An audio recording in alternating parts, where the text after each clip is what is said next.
For our golden jubilarians, Reverend Monsignor Emmanuel V. Sungat, Pinapagalaw ng ano, dito. Pinapagalaw ng machine. Ayun, yung machine. Yung machine na. Ang dami eh. Anim. Isa oh. Ang dami. Ano pa isa oh? Ang dami. Anim yan. Taas pa na. No? Sila pagkatin mo, anim. 1, 2, 3, 4, 5, 6. Ayun pala, meron pa doon sa likod. Bali, tatlo pala dito. Reverend Monsignor Modesto N. Esco, 4, 5. Ayan. 2, 4, 5, 6, 7. Bali, 7.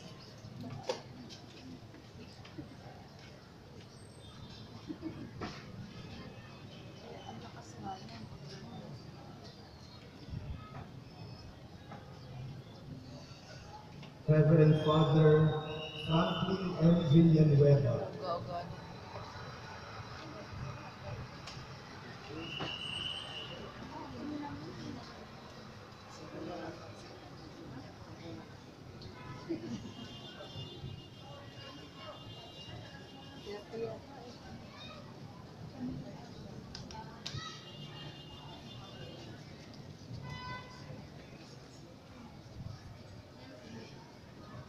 we have three other golden jubilarians who are not with us.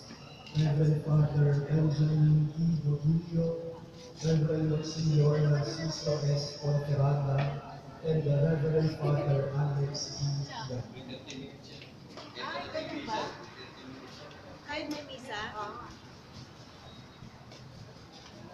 Since our last Christmas last year, 4 of our priests passed on to eternal life.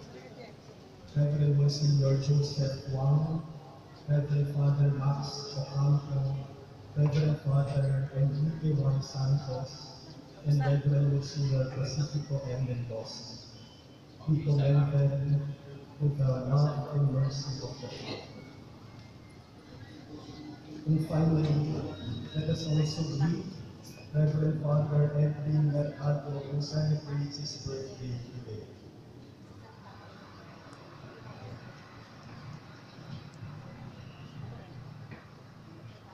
Maraming salamat po at ito sa mga kasinunod. Okay na. Kumakain lang tayo. Mabigyan na Please hold Asa na si engineer po? And once again, we would like to thank you. We would like to thank our brother priests, the religious, and the lay faithful in the Archdiocese of Manila. Mga minamahal na lay faithful, mga parishioners, pakisabi naman po sa inyo mga pare, fathers, we love you. Fathers, we love you.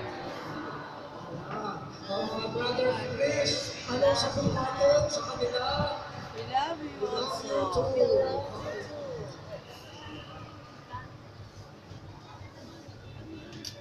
Parang bibigyan yan. My dear brother priests, from Christ the Master, Priest, and Pastor, we have been called to the order of the priesthood.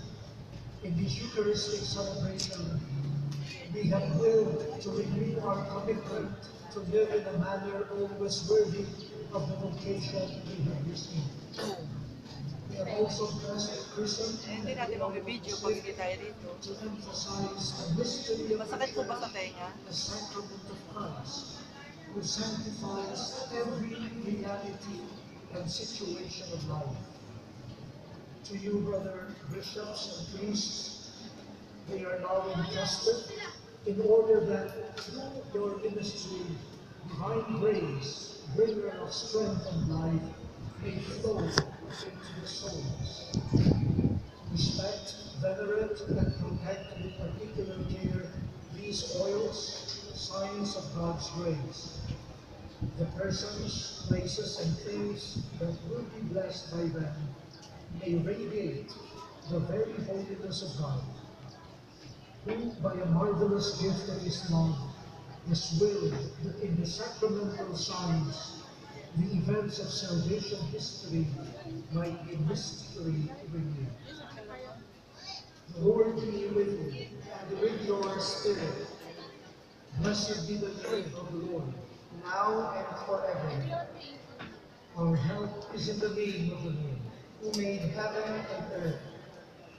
May Almighty God bless you, the Father, and the Son, and the Holy Spirit. Amen. The Eucharist has been offered.